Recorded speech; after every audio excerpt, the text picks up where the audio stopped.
Let's get right into it. Let me ask you, in your opinion, what actually caused our housing crisis?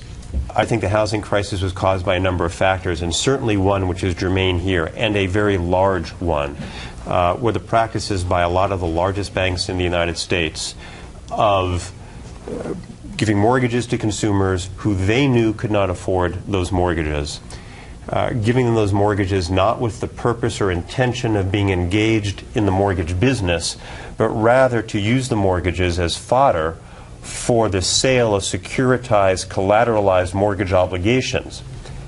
That sale itself is not wrong, but it is wrong when the banks fail to tell their investors that the loans that they are putting into these pools are not prime loans, but rather were subprime loans.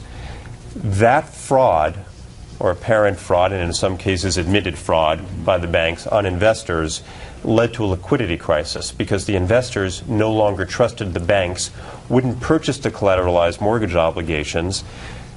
Mortgages couldn't be refinanced. Banks didn't have the money to give loans.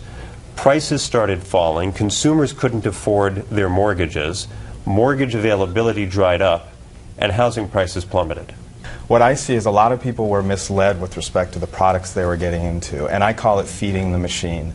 The goal of the mortgage industry was to feed this machine, the securitization of loans, and so they came up with new products like pick-a-pay loans, like they call them actually in the industry liar loans, NAGAM loans. They were creating all these brand new products in order to feed the machine, feed Wall Street. And in doing so, many homeowners were led into loans that they could not afford, that they frankly did not understand. I believe a lot of these people that when they signed these loans, they had no idea the payment was going to go up double, triple, quadruple in the third or fourth year of the loan.